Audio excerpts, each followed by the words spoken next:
कोपरगाव तालुक्यातील अंजनापूर येथे आयोजित ग्रामसंवाद कार्यक्रमात अहिल्यानगरचे जिल्हाधिकारी डॉक्टर पंकज आशिया यांनी ग्रामस्थांशी थेट संवाद साधला आहे। ग्रामस्थांनी मांडलेल्या विविध समस्यांवर सर्व शासकीय विभागांशी समन्वय साधून जास्तीत जास्त प्रश्न मार्गी लावले जातील असा विश्वास त्यांनी व्यक्त केला। या प्रसंगी आमदार आशुतोष काळे उपस्थित होते। उपलब्ध विकास निधी व तांत्रिक बाबींचा विचार करून गावातील प्रलंबित कामे प्राधान्याने पूर्ण करण्यात येतील असेही जिल्हाधिकारी डॉक्टर आशिया यांनी स्पष्ट केले। या कार्यक्रमास अप्पर जिल्हाधिकारी डॉक्टर बाळासाहेब कोळेकर, उपविभागीय अधिकारी माणिक आहेर, तहसीलदार महेश सावंत, कोपरगाव नगर परिषदेचे मुख्य अधिकारी सुहास जगताप, अंजनापूरच्या सरपंचा कविता गव्हाणे, तसेच कोपरगाव शहर पोलीस ठाण्याचे पोलीस निरीक्षक रामकृष्ण कुंभार, तालुका पोलीस ठाण्याचे निरीक्षक संदीप कोळी, शिर्डी पोलीस ठाण्याचे पोलीस निरीक्षक रणजित गलांडे, फॉरेस्ट ऑफिसर महबूब शेख, PWDचे अधिकारी वसवराज शिंदे, कृषी अधिकारी मनोज सोनवणे आदींसह मान्यवर उपस्थित होते। या बैठकीत रस्ते, वीज, पाणी या मूलभूत सुविधांवर प्रामुख्याने चर्चा झाली।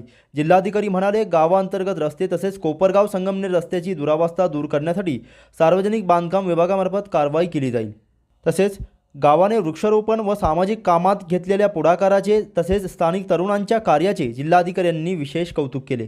अत्यल्प पूर्वसूचनेवर आयोजित करण्यात आलेल्या या गावभेट कार्यक्रमाला ग्रामस्थांनी दिलेल्या सकारात्मक प्रतिसादाबद्दल त्यांनी सर्वांचे आभार मानले। यावेळी बोलताना आमदार आशुतोष काळे म्हणाले, अंजनापूर व परिसरातील गावांचा पाणी प्रश्न सोडवण्यासाठी निळवंडे प्रकल्प, गोदावरी कालवा व उजनी उपसा जलसिंचन योजनेचा मोठा फायदा होत आहे।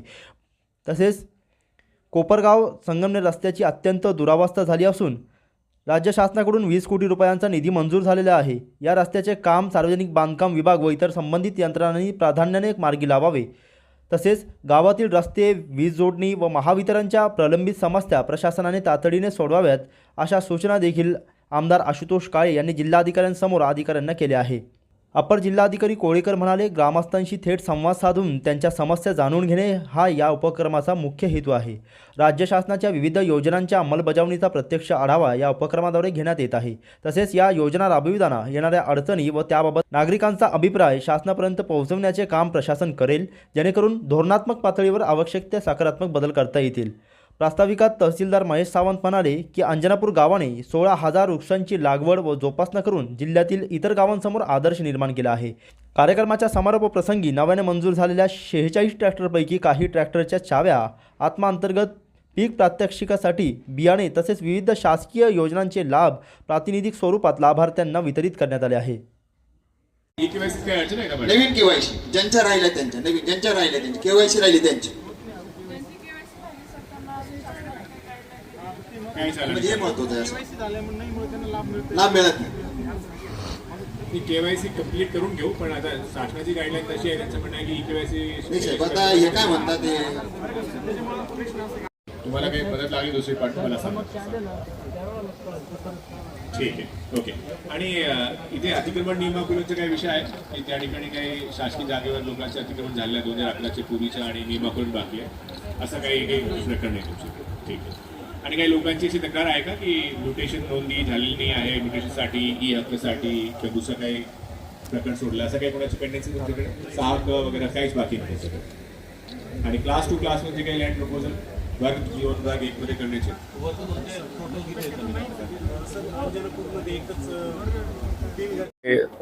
प्रथम नागरिक सरपंच महोदया, इथे उपस्थित माझे सहकारी ॲडिशनल कलेक्टर साहेब, प्रांत साहेब, तहसीलदार साहेब, BDO साहेब, पोलीस इन्स्पेक्टर साहेब, इथे उपस्थित सर्व शासकीय अधिकारी, कर्मचारी आणि विशेष करून या ग्रामपंचायतचे सर्व सदस्य, ग्रामपंचायतचे सर्व नागरिक, सर्वांचं मी खूप खूप अभिनंदन करतो, धन्यवाद सुद्धा व्यक्त करतो की खूप चांगली पद्धतीने आपण या ठिकाणी एक चर्चा आणि याच्यामध्ये लोकांसोबत संवाद जे ग्रामपंचायतनी आणि रेव्हेन्यू डिपार्टमेंटनी या ठिकाणी ऑर्गनाईज केला आणि याच्यामध्ये जे ग्रामस्थांची सर्व अडचणी आहे, आता त्यांची गावाचे अंतर्गत रस्त्याचा प्रश्न असेल किंवा जे कोपरगाव संगमनेर रस्त्याची अडचण आहे किंवा त्याच्या व्यतिरिक्त त्यांनी जे इथे बिबट्यांचे त्यांचा इश्यू आहे, लाईटची त्यांची कोणती समस्या त्यांनी त्या ठिकाणी मांडलेली आहे आणि याच्या व्यतिरिक्त काही लोकांची वैयक्तिक तक्रारी पण या ठिकाणी सर्व लोकांनी मांडली, घरकुलचे लाभार्थी असतील किंवा इतर सर्व आम्ही या ठिकाणी नोंद घेतलेली आहे आणि आम्ही 1 महिन्याचे टाइमलाईन सर्व शासकीय डिपार्टमेंट यांच्यासोबत त्याचा फॉलोअप सुद्धा करतो आणि त्याच्यामध्ये जे मॅक्सिमम प्रॉब्लेम्स आहेत त्याच्या सुधारणा करण्याचा आपण प्रयत्न करू।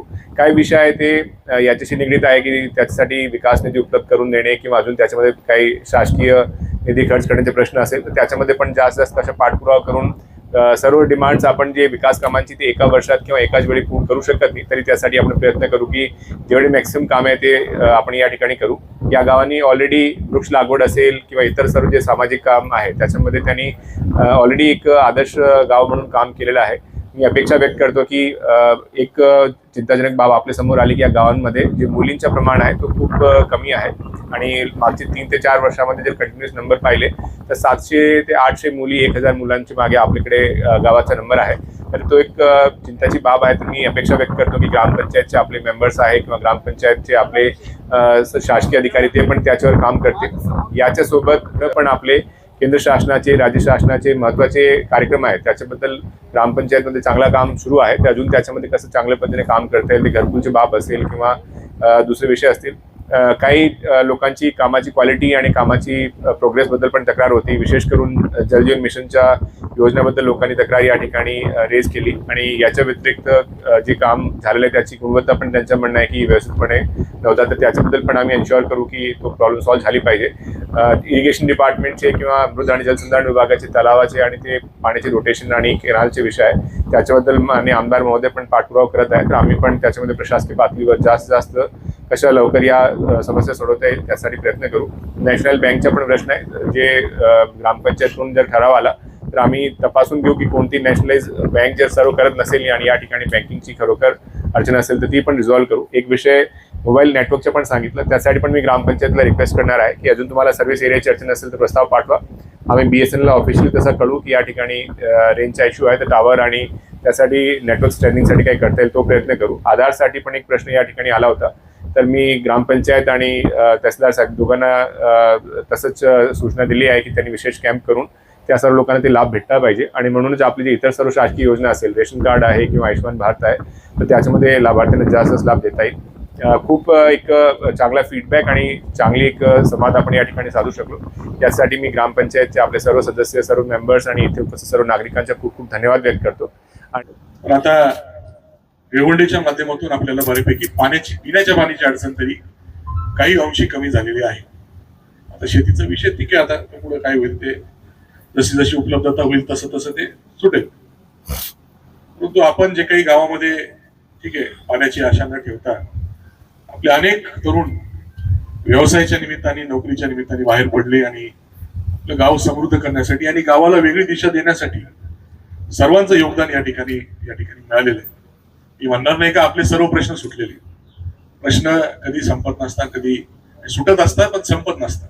एक प्रश्न सुटला का दुसरा प्रश्न त्या ठिकाणी समोर असतो. आपण या निमित्ताने जिल्हाधिकारी साहेबांना ते प्रश्न आपण सर्व सांगणारच आहे. प्रामुख्याने आपल्या भिवंडीचा पाण्याचा प्रश्न असेल, आपले रस्ते असतील, रस्ते खुले करणं असेल, MSCBचा प्रश्न असेल, हे सर्व प्रश्न जर आपले जे काही खासगी आहे काही सार्वजनिक आहे हे सर्व प्रश्न आपले निश्चितपणाने जर सुटले अजून आपलं जीवन सुखकर होईल. खरं म्हणजे मी आपल्याला वारंवार या गोष्टी सांगितलेल्या आहेत का झगडेपाटा ते तळेगाव दिघे हा रस्ता ज्यावेळेस म्हणजे बऱ्याच वेळेस शिर्डीला ट्रॅफिक असते, सावळीवर फाट्यावर ट्रॅफिक असते, लग्न असतात, भाविक येतात, रुग्ण येतात, त्या सगळ्या गोष्टीमुळं ती ट्रॅफिक नेहमी हेवी ट्रॅफिक जी आहे ती पुंतांबा फाट्याहून झगडेपाटा तळेगाव दिघे लोणी कोलार अशी कायमची अडवलेली म्हणजे कायमची वळवलेली. कारण त्यांना तो रूट शॉर्ट पडतो आणि हा नेमकी मधला जो रस्ता आहे झगडेपाटा ते तळेगाव दिघे हा रस्ता स्टेट हायवे आणि राहिलेला रस्ता आता नॅशनल हायवे झालेला त्याचं अपग्रेडेशन चालू आहे. काही अपग्रेडेशन झालेलं आहे त्याच्यावर तिथं अडचण नाही. नेमकी हा 17 ते 18 किलोमीटरचा रस्ता आहे.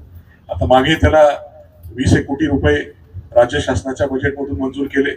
त्याच्यातले काही खर्च झाले, काही बाकी आहे. काही खर्च होऊन त्याच्यावर 2-3 वेळेस काम होऊन गेलं पण तरी तो रस्ता 3.5 किलोमीटर का 4 किलोमीटर आहे. तो तिथं त्याला काही फरक पडत नाही. आपल्याकडे मागणी केली होती आपण हे प्रस्ताव जे काही कुंभ मेळ्याच्या निमित्ताने जे आयुक्त नेमले गेलेले त्यांच्याकडे तो प्रस्ताव आपण दिला. म्हणजे आज तुम्ही शिर्डीहून आला त्याच्यामुळे तुम्ही रस्ता तुम्हाला बघायला मिळाला नाही. पण जर तुम्ही झगडे पाठवून इकडे आले असतील तर निश्चितपणे आपल्याला बघायला मिळालं असतं. ही एवढी अडचण फार मोठी अडचण या पूर्ण 13 गावच्या लोकांना या ठिकाणी मोठ्या प्रमाणामध्ये जाणवते. खरं म्हणजे जर ती ट्रॅफिक हेवी म्हणजे ठीक आहे, आता ते त्याला काही पर्याय नाही. या रस्त्याची जी कॅपॅसिटी आहे त्याप्रमाणे ट्रॅफिक नसल्यामुळे खऱ्या अर्थाने ही अडचण होते. आणि परतही या मार्चच्या बजेटमध्ये 17 कोटी जे काही खराब लाभी आहे त्याला पुन्हा एकदा मंजूर करून त्या ठिकाणी आणलेलं जे काही आम्हाला बजेट मिळालं, जास्तीत जास्त बजेट या रस्त्याला मी त्या ठिकाणी दिलेलं आहे. त्याचंही काम, त्याचंही टेंडर लवकरात लवकर होणारच आहे. पण तरी देखील हे हा रस्ता CRF मधून पण मागणी केलेला आहे. गडकरी साहेबांना मी ही विनंती केली की हा नॅशनल हायवे केला तर तेही बरं होईल. परत हॅम मध्ये पण मागितलं आहे, ADB मध्ये पण मागितलं आहे, आता NDBP मध्ये पण मागितलं आहे आणि AIB मध्ये पण मागितलं आहे. जिथून होईल तिथून तो हा रस्ता पहिले एकदा करून टाका, अशा प्रकारची मागणी. आपल्याला जर काही मिटिंग मुख्यमंत्री महोदयांबरोबर किंवा गडकरी साहेबांबरोबर जर काही झाली तर आवर्जून या रस्त्याचा उल्लेख आपण त्या ठिकाणी करावा. फार अडचणी, म्हणजे या लोकांना किती अडचणी आहे हे सांगणं शब्दात शक्य नाही. तुम्हाला झालं शक्य तर झगडे फाट्यामार्गे आज जाऊन या, म्हणजे तुम्हाला लक्षात येईल का काय मी सांगायचा प्रयत्न करतोय.